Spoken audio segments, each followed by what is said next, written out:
వివేకానంద రెడ్డి హత్య దాన్ని అంగీకరించేవాళ్ళు అంటే జగనే మర్డర్ చేయించేశాడు, ఎందుకంటే తనకి వివేకానంద రెడ్డి అడ్డొస్తాడని, షర్మిలాను వివేకానంద రెడ్డి కలిసి తన పార్టీ లాగేసుకుంటాడని చెప్పి మర్డర్ చేయించేశాడు.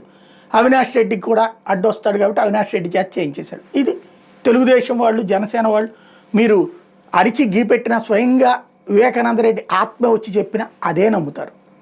అదే సందర్భంలో వైఎస్ఆర్ కాంగ్రెస్ పార్టీ వాళ్ళు వివేకానంద రెడ్డి మర్డరు వాళ్ళ కూతురే చేయించింది, వాళ్ళ అల్లుడే చేయించారు, ఆస్తి కోసమే చేయించారు అని నమ్మేవాళ్ళు ఉన్నారు. అందులో 2 రకాలు ఉన్నారు.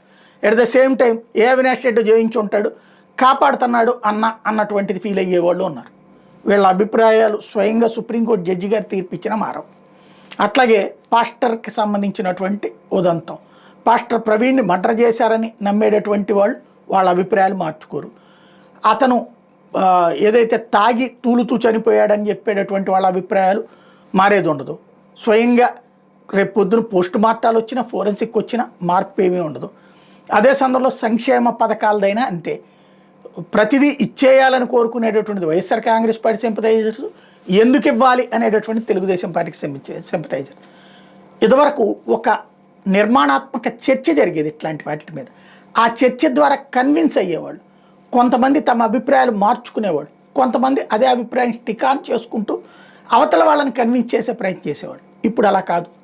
దుర్భాష, దుర్మార్గమైన భాష, మాట, చేత, కేక, అరుపు, ఆవేశం, ఆగ్రహం, అసహ్యం అన్నీ కలగలిసి చివరికి నా అభిప్రాయానికి అనుగుణంగా నువ్వు వార్త రాయి, నా అభిప్రాయానికి అనుగుణంగా నువ్వు మాట్లాడు. అక్కడ చివరికి స్వయంగా ఇన్సిడెంట్ కళ్ళెదురుగుండా చూసినా సరే మార్పులు ఉండదు. అట్లాంటి ఒక విచిత్రమైన వాతావరణానికి సమాజం వెళ్ళిపోతుంది. సినిమాల్లో చూసే హీరోలు తొడలు కొట్టగానే లేచేటటువంటి వాహనాలు ఎట్లాంటివో ఇప్పుడు వస్తున్నటువంటి వార్తలు అట్లాంటివి. నిజమా అంటే కల్పితం. కల్పిత ప్రపంచంలోకి బ్రతకడానికి సిద్ధపడుతున్నటువంటి సరికొత్త తరం అత్యంత ప్రమాదకరం.